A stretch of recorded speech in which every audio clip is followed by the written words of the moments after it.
안녕하세요. 매곡고등학교 생명과학 학생들, 선생님은 박수정 선생님입니다. 우리는 지난 시간에 체세포 분열에 대해서 학습을 했습니다. 그래서 모세포와 딸세포가 유전적으로 동일한 그런 세포 분열이었는데요. 오늘은 생시세포 분열에 대해서 학습하도록 하겠습니다. 생시세포는 여러분이 알다시피 사람의 경우 남성에게는 정자, 여성에게는 난자에 해당하는 세포입니다. 자, 그러면 첫 번째 들어갈게요. 일단 생식이 무엇인가부터 알아보도록 할까요? 우리가 1단원에서 생명체의 특성 하면서 생식과 유전에 대해서 한번 다뤘습니다. 생식은 자신과 닮은 자손을 많이 늘리는 것을 생식이라고 하는데요. 우리 생식은 두 가지 과정이 있습니다. 하나는 무성생식, 하나는 유성생식. 자, 무성생식이란 무엇이냐면 체세포 분열을 통해서 자손의 수를 늘리는 것을 무성생식이라고 하는데요. 그 대표적인 예는 바로 세균의 분열법, 그 다음에 식물의 영양생식 이런 것들이 포함이 됩니다. 자, 이런 거는 무성생식은 환경 조건이 유리하면 빠르게 자손을 증가하는 장점이 있지만 환경이 갑자기 바뀌면은 모든 자식들이 모든 집단들이 유전적으로 동일하기 때문에 멸종하게 되는 경우가 생깁니다. 그래서 그런 부분에서는 불리하다라는 걸 알 수가 있고요. 유성생식은 감수분열, 그래서 감수분열이라는 것은 생식세포 분열을 의미합니다. 체세포의 절반에 해당하는 염색체 수를 가지는 생식세포를 만든 후에 수정을 통해서 자손을 만드는 것을 유성생식이라고 합니다. 사람의 경우 정자, 난자 형성 과정, 그래서 수정이 되는 과정을 얘기하는 거고요. 그래서 이런 것들은 장점이 뭐냐면 유전적으로 다양한 자손들을 많이 만들 수 있다는 것이 장점인데 이 장점은 결국 환경이 변하면 갑자기 변했을 때 다양한 형질이 있으면 이 환경에 유리한 아이들이 있을 것이고 그 아이들이 살아남고 자손을 남기게 되므로 이 전체 종이 사라지지 않고 다음 세대가 만들어질 수 있다는 게 큰 장점입니다. 자, 그러면 감수분열에 대해서 한번 살펴보도록 하겠습니다. 감수분열도 역시 체세포에서 시작을 하거든요. 그래서 체세포에서 시작을 하고요. 생세포 분열은 크게 감수 1분열과 감수 2분열로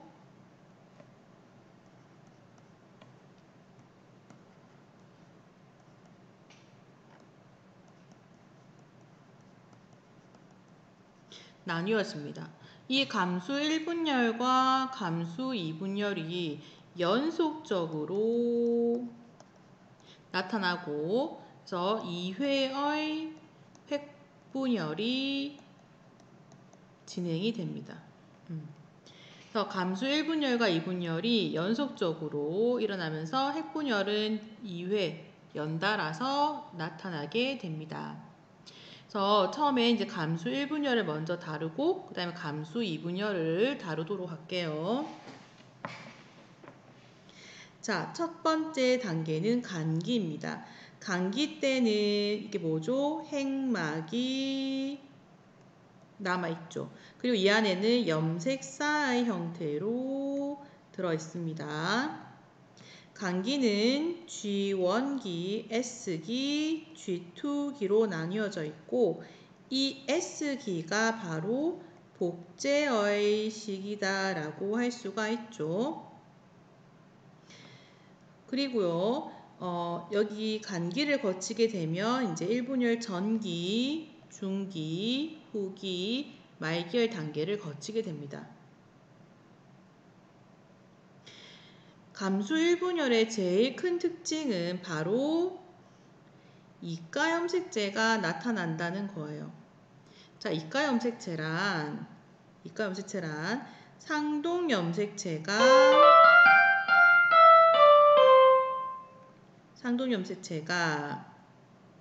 서로 접합되어 있는 형태를 우리는 이가 염색체라고 부릅니다. 지금 이 위에 형태를 보게 되면 파란 거와 빨간 거 이게 지금 상동 염색체거든요. 이거 두 개가. 이 두 개가 복제된 형태가 서로 접합되어 있는 이것을 우리는 이가 염색체라고 합니다. 이거는 감수 1분열의 독특한 특징이에요. 자, 그러면은 중기가 되면 눈에 보이지 않는 적도판이 생기고 이 적도판에 이가 염색체가 중앙에 배치가 됩니다. 이가 염색체가 배치가 되는 거죠. 염색체 입장에서는 2열로 배치가 되는 거죠. 그래서 양극에서 방추사가 나와서 염색체를 잡아당기면 후기가 되었을 때 상동 염색체가 분리되는 것을 확인할 수가 있어요. 그래서 이거와 이것이 원래 상동이잖아요. 상동 염색체가 떨어져 나가는 것을 확인할 수가 있습니다. 그렇죠. 자, 그래서 말기가 되면 다시 핵막이 생겨서 핵분열이 진행되고 그다음에서 세포질 분열이 일어나면 각각의 딸세포가 형성이 될 것이다. 그렇죠. 자, 그러면 핵상을 한번 살펴봅시다. 자, 간기는 핵상이 2N입니다. 네. 자, 그리고 전기가 되었을 때 상동 염색체가 같이 들어있죠. 역시 핵상이 2N입니다. 그런데 1분열이 끝난 각각의 딸세포를 살펴보면 이거 두 개는 상동 염색체가 아니잖아요. 서로 상동이 아니죠. 그러면은 한 세트씩만 들어있는 거거든요. 그래서 핵상이 N이 되겠네요. 맞나요? 그리고 이때 DNA 량을 우리가 G1기의 DNA 량을 얘기할게요. 량을 2라고 한다면 전기가 되면 복제가 일어났으니까 DNA 량이 4가 되겠죠. 복제가 되어서 염색 분체가 뽕뽕 증가한 형태. 그 다음에 각각 분리되어서 만들어진 딸세포는 DNA량이 전기 때와 비교했을 때 반으로 줄은 것을 확인할 수 있습니다. 그래서 2가 되는 거죠. 2. 자, 이렇게 되면 1분열, 감수 1분열이 완료가 되었습니다. 그래서 감수 완료가 되어서 핵상이 N, DNA 상대량이 2인 세포가 만들어졌는데요. 모세포의 DNA량이 2잖아요. 복제되기 전이 2잖아요. 그러면 여기서 수정이 일어난다면 딸세포가 2인데 이게 만약 정자라면 정자의 DNA량이 2고 난자의 DNA량이 2다. 수정이 되면 DNA량이 4가 되겠죠? 그러면 원래 모세포보다 DNA량이 2배로 증가하죠. 그러면은 제대로 된 수정이 이루어졌다 할 수가 없죠. 자손을 거듭할수록 DNA량이 증가하게 됩니다. 그래서 DNA량을 한 번 더 감소시켜줘야 되는 것이 있는데 감소시켜줘야 됩니다. 그래서 감수 2분열이 진행이 됩니다.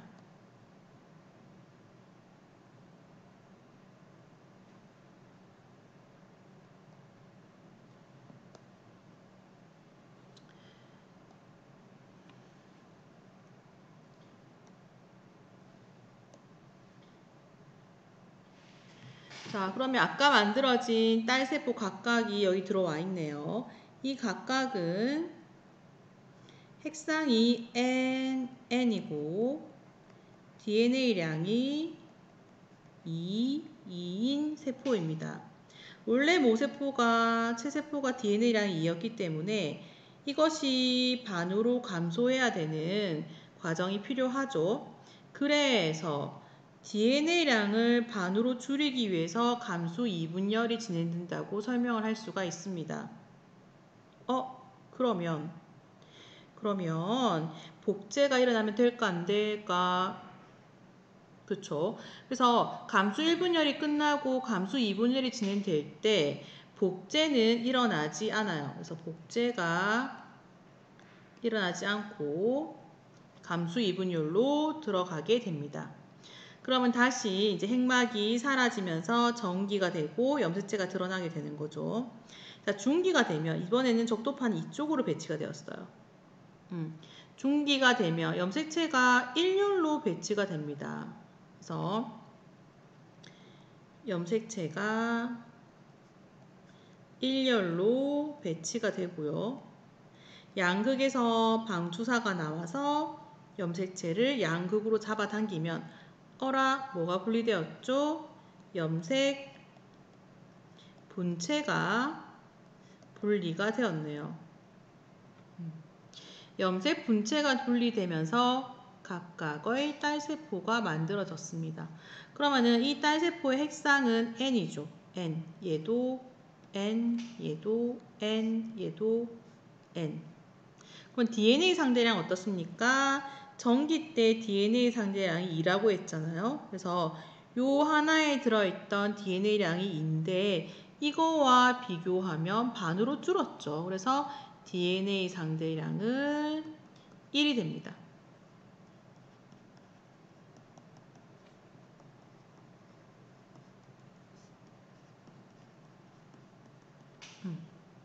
자, 그래서 이제 4개의 생지세포가 만들어질 수가 있죠. 그래서 감수 1분열과 감수 2분열이 연속적으로 진행되면서 생세포는 4개가 만들어지고 핵상과 DNA량이 모세포의 반이 되는 경우가 생깁니다.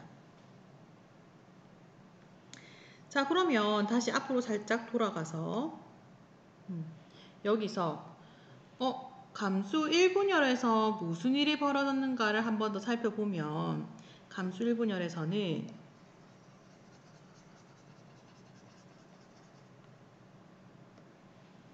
중기와 후기를 거치면서 상동 염색체가 분리되는 특징이 있죠. 이 상동 염색체를 이가 염색체가 분리되었다라고 해도 맞는 말입니다. 이렇게 해서 발생하는 일은 뭐냐면은 전기세포를 기준으로 했을 때 핵상이 반감되죠. 어떻게? 2N에서 N으로 반감이 되죠.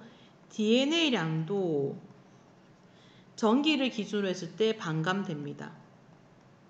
그래서 DNA 4에서 2로 반감되었죠. 그렇죠? 자, 이렇게 핵상이 반감되고 DNA를 반감되는 특징은 상동 염색체가 분리되었기 때문에 이런 일이 벌어진 거예요. 다시 말하면 이가 염색체가 분리되었기 때문에 이런 결과가 나타날 수가 있습니다.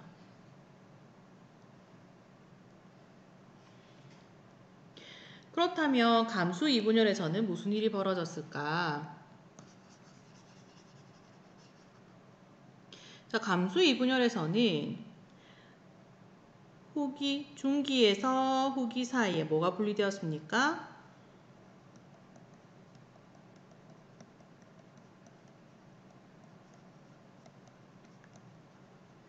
염색 분체가 분리됐죠.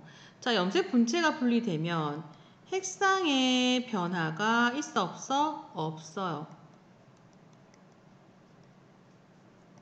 그래서 N에서 N으로 DNA량은 2분열 전기와 비교했을 때 반감됩니다.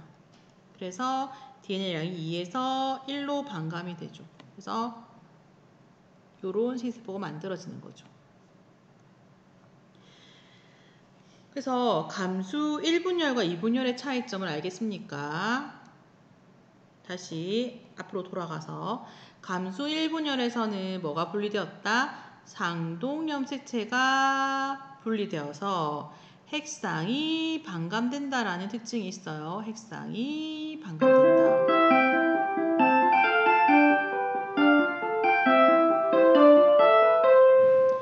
그리고 감수 2분열에서는 염색 분체가 분리되어서 핵상의 변화가 없이 N에서 N이다 라고 설명을 합니다.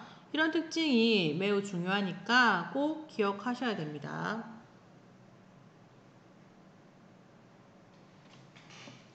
자, 그럼 책에서 이 그래프를 한번 살펴볼 수 있을 건데 생시세포 분열의 특징을 그래프로 한번 표현을 해보겠습니다. 자, 그래프를 보게 되면 가로축은 시기고 세로축은 DNA 상대량이거든요. 이 앞에 간기로 이렇게 분리가 되어 있죠. 간기. 분리가 되어 있고 간기는 G1기, S기, G2기로 나눠집니다. 이때 중요한 것은 바로 S기죠. S기. S기에서 무슨 일이 벌어지니까 DNA 복제가 일어난다. 그쵸? 자, 그러면 감수 1분열을 지나게 되면 복제되었던 DNA량이 반으로 감소되고요. 감수 2분열을 지나게 되면 역시 반으로 감소됩니다. 그렇죠. 이때 핵상을 한번 비교해 볼게요. 감기 때 핵상이 2N입니다. 그렇죠. 감수 1분열 들어갔을 때 2N의 상태로 출발을 하는데요. 감수 1분열에서는 상동 염색체가 분리되어서 핵상이 반감되므로 감수 1분열 끝날 때는 핵상이 N이 됩니다. 그 다음 감수 2분열은 염색 분체가 분리되므로 핵상의 변화가 없이 N이 됩니다. 그렇죠? 이것을 염색체로 표현하면 복제되기 전에는 이렇게 표현할 수 있고요. 복제가 된 후에는 이렇게 표현할 수가 있죠. 그 다음에 1분열을 거치면은 또 둘 중에 하나 들어가는 거고 2분열을 거치면은 염색 분체 중에 하나가 들어가는 거죠. 이렇게 정리를 할 수가 있습니다. 생세포 분열을 하게 되면 딸세포가 4개가 되고 이 딸세포는 모세포가 가지고 있던 핵상의 반을 가지면서 DNA량도 반으로 가지게 되는 거죠. 그럼 왜 이렇게 감소를 시켜야 하는 걸까요? 살펴볼까요? 자, 왜 이렇게 감소를 시켜야 하는가? 생세포 분열의 의의입니다. 그럼 만약에 감소시키지 않는다면 무슨 일이 벌어질까라고 물어볼 수가 있겠죠. 자, 이 그림을 살펴보면 여기서 정자 가와 난자 A가 수정해서 이렇게 만들어졌습니다. 다음 정자 나와 난자 B가 만나서 이렇게 자손이 만들어졌습니다. 자, 이렇게 되었을 때 얘는 남자, 얘는 여자의 성인으로 성숙하게 되고요. 이게 체세포를 이렇게 가지게 되는데 만약에 이렇게 염색체 수와 DNA를 반감시킨 이 생지세포가 만들어지지 않는다면 무슨 일이 벌어질까요? 다시 말하면 요 세포와 요 세포가 계속 수정을 하게 되면 어떤 일이 벌어질까요? 정자가 2N이고 난자가 2N이다. 그러면 수정란은 4N이 되죠. 그럼 다음 세대에 또 4N의 정자와 4N 난자가 만나면 8N이 되겠네. 우와. 세대를 거듭하면서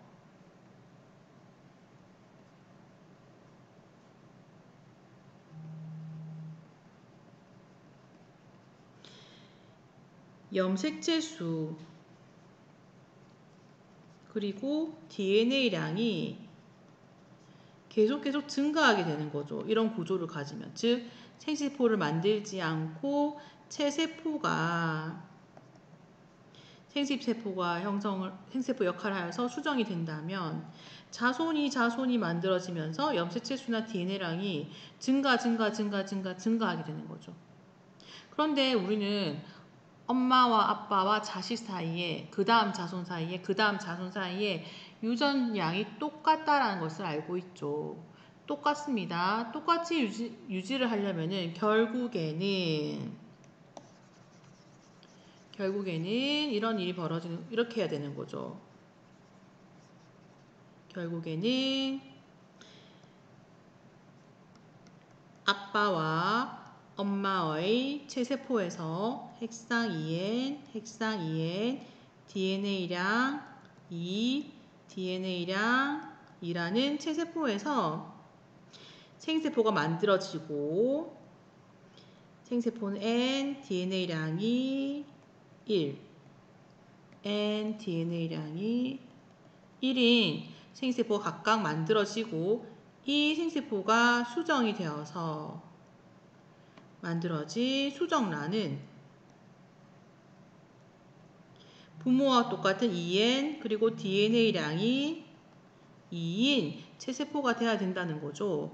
이렇게 수정란이 다음 자손이 부모와 똑같이 핵상 2N, DNA량 2라는 것이 맞춰지려면 결국에는 이 과정이 일어나야 된다는 겁니다. 이 과정이 뭐죠? 핵상을 반을 줄이고 DNA량도 반으로 줄이는 과정. 다시 말하면 감수분열이다 또는 생체세포 분열이다 라고 설명을 할 수가 있습니다. 그렇겠죠? 자, 그래서 이제 마무리를 짓도록 하겠습니다. 체세포 분열하고 생세포 분열 한번 비교를 해볼게요. 체세포 분열은 이 모세포와 동일한 딸세포가 두 개가 만들어지는 과정입니다. 그렇죠? 만들어진 딸세포의 개수는 2개네요. 감수분열은 이 모세포와 비교했을 때 자, 어떻습니까? 염색체 수가 반인 생세포가 만들어지죠. DNA량도 반입니다. 자, 여기서 중요한 것은 이가 염색체가 감수 1분열 때 이가 염색체가 형성이 되고 1분열 때 이가 염색체가 분리된다. 다시 말하면 상동 염색체가 분리된다라는 거 기억하시고요. 감수 2분열에서는 염색 분체가 분리되는 거죠. 그렇죠? 네, 그래서 지금 이 표의 윗부분이 체세포 분열이고 여기는 감수 분열입니다. 체세포 분열은 분열 장소가 동물은 온몸에서 분열 가능한 체세포에서 일어나고요. 식물은 생장점과 형성층에서 일어납니다. 분열 횟수는 1번, 딸세포 수는 2개, 이가 염색체는 만들어지지 않고요. 염색체 수 변화가 없습니다. 2N에서 2N으로. 왜냐하면 염색 분체가 분리되기 때문이죠. DNA량도 모세포와 딸세포 사이에 변화가 없습니다. 그래서 그래프를 살펴보면 G1기에서 2이고 S기에 지나면 4가 됐다가 체세포 분열을 거치면 결국 다시 2로 돌아가게 되는 거죠. 일단 감수분열 보겠습니다. 감수분열이라는 장소는 동물은 정소와 난소, 식물은 꽃밭과 밑씨입니다. 분열 횟수는 연속된 2회, 네, 연속된 2회고요. 중간에 복제기는 없습니다. 그렇죠? 만들어진 딸세포 수는 4개, 이가 염색체는 형성되죠. 언제? 1분열 때. 그렇죠? 염색체 수의 변화는 반으로 감소합니다. 2N에서 N으로. 그렇죠? DNA량도 반으로 감소합니다. 2에서 1로.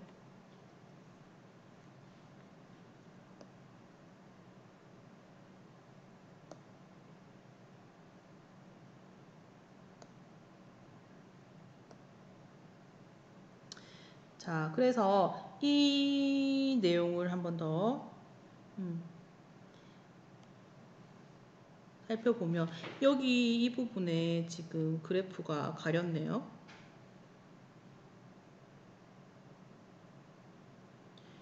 자, 이 그래프는 어떻게 그릴 수 있냐면은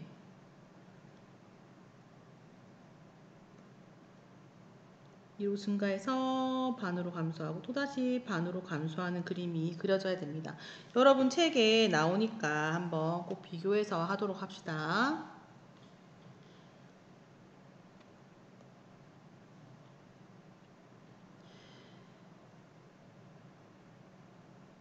자, 이번에는 그러면 생세포 형성을 통해서 유전적 다양성이 획득되는 과정에 대해서 나왔는데요. 굉장히 중요한 문장이거든요.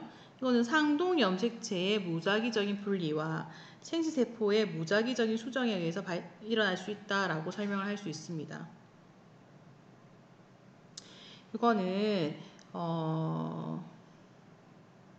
우리가 감소 1분열 중기를 생각해 보면요.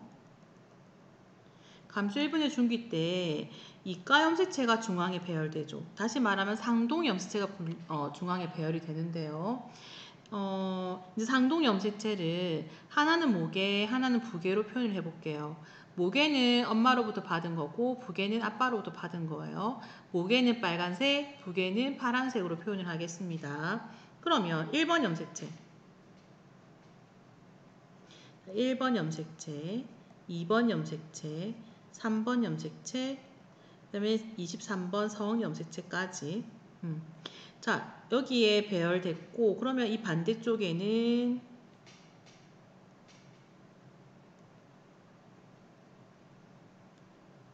부계의 염색체가 배열이 되는 거죠. 2번도 마찬가지인데, 지금 이 그림이 이렇게 반드시 왼쪽이 모계, 오른쪽이 부계가 배치되어야 된다라는 규칙이 없어요. 그래서 이 두 개의 배치가 랜덤이에요, 랜덤. 그러면 이 다음에 세포가 분열하면 이쪽에 빨간색 1번이 들어가고 이쪽에 파란색 1번이 들어갈 거예요. 그쵸? 그쵸? 그 다음에 또 분열이 일어나면 각각의 생세포의 1번 염색체는 여기는 빨간색 모계가 들어갈 거고 여기는 파란색이 들어갈 겁니다. 그럼 각각의 딸세포에 1번 염색체가 모계가 들어갈지 부계가 들어갈지는 모르는 거죠. 그래서 이렇게 들어갈 수 있는 경우가 지금 몇 가지 생겼어요. 두 가지. 빨간색이거나 파란색이거나 두 가지인 거죠. 그래서 이것이 어떻게 배치되냐에 따라서 결론적으로 나올 수 있는 경우의 수가 총 두 가지입니다. 즉 빨간색과 파란색 위치가 바뀔 수도 있다는 거죠. 지워졌다. 다시 해서 파란색이 이쪽에 오고 빨간색이 이쪽에 올 수도 있다는 거죠. 그러면 이 배치가 바뀌면서 두 가지 형태로 나누는 거죠. 그래서 각각의 염색체마다 만들어지시는 자손의 경우의 수가 두 가지입니다. 그럼 2번도 두 가지, 3번도 두 가지, 결국 23번까지 모두 두 가지의 경우의 수가 생기거든요. 그럼 결론적으로 2의 23승가지의 생지세포가 만들어지는 거지. 둘 중에 하나씩 들어가는 거니까. 그쵸? 그래서 이거는 어떻게 설명을 하냐면은 상동 염색체가 언제 감수 1분열 때 중기 때 무작위적으로 배치된 후에 후기에 분리가 되어서 나타나는 현상입니다. 감수 1분열 중기 때 이 배치되는 것이 두 가지의 경우가 생기기 때문에 발생하는 거죠. 각 염색체마다 배치되는 것이 다 두 가지이고 서로 랜덤이기 때문에 염색체 개수만큼, 숫자만큼 두 가지씩 되면서 2의 23승가지의 생세포가 만들어질 수가 있어요. 그리고 이거는 정자의 경우가 2의 23승가지면 난자의 경우도 2의 23승가지거든요. 어마어마하죠. 이것이 지금 무작위적으로 수정되기 때문에 경우의 수가 더 많아집니다. 그래서 2의 46승가지로 어마어마하게 많아지는 거죠. 그럼 자손은 똑같을 수가 없네. 일라스 쌍둥이가 아닌 이상 결코 똑같은 사람이 만들어질 수는 없습니다. 확률적으로 2의 46 만들어질 수 있겠지. 확률적으로 굉장히 낮은 확률로 만들어지겠지. 이 정도면은 만들어질 수 없다라고 얘기할 수가 있습니다. 그래서 유전적으로 다양할 수 있다. 그래서 아까 잠깐 설명했는데 유전적으로 다양해서 어떠한 의의를 가지는가. 환경이 급격하게 바뀌면 그 환경이 바뀌었는데 모든 개체가 똑같은 유전 형질을 갖고 있고 똑같은 형질을 가지고 있다면 멸종할 수 있겠죠. 1학년 때 바나나의 멸종에 대해서 배웠나요? 그렇기 때문에 유전적으로 다양하게 되면 환경의 변화에 살아남는 아이들이 나올 수 있고 그 자손이 그 자손을 남길 수 있으므로 적응하고 자손을 남길 수 있다라는 거, 그게 유전적 다양성의 의의가 될 수가 있겠습니다. 자, 오늘은 여기까지 하도록 하겠습니다. 여러분들은 책에 있는 그 내신 기초 문제랑 뭐 심화 문제 이런 것들을 꼭 풀어서 이 부분을 확실하게 공부할 수 있었으면 좋겠습니다. 다음 시간에는 사람의 유전에 대해서 학습하도록 하겠습니다. 수고하셨습니다.